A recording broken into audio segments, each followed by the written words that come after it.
You're not lazy, just the neurochemistry in your brain is just cooked.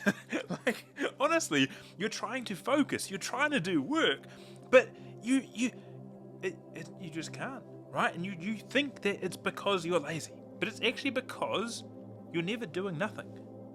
Like right now, you're probably saying like, I'm taking a break. Yet here you are scrolling. I am getting to a point here. For us to tap into focus and to get into these deep states of flow where we actually feel like we're being productive, we're doing all these sort of things, we need norepinephrine, dopamine, to help us stay motivated, to help us like lock in and actually do the work. The challenge is that you're never giving your brain time to reset this neurochemistry. Because every time you take a break, you're picking up your phone, you're scrolling, and that's an exciting task, isn't it? Whenever your break is more exciting than the work that you do, then you will say, oh, I'm just lazy because I'm not doing the work. It's like, no.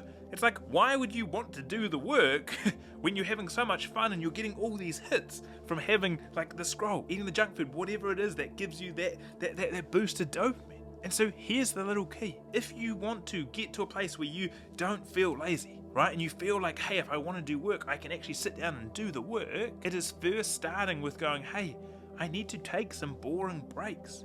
I need to actually create some space for that to recharge.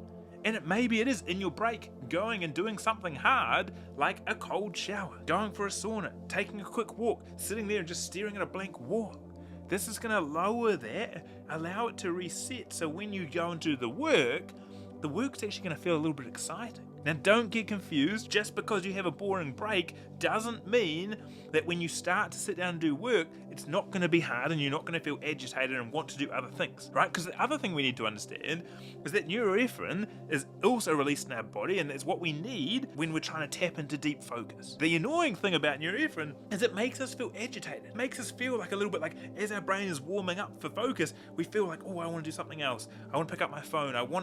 We feel this craving. And the challenge is that when we go and do something else, like pick up our phone, we almost reset. And the norepinephrine pathways and the dopamine pathways can't really fire at the same time. Nerd talk can ignore that. The point is that like it's still gonna be hard when you first sit down to work, but that's just because your body is warming up for focus so that it can drop into that deep fake focus state. So first 15 to 30 minutes are gonna be a little bit all over the show, but then you'll find that you just lock in.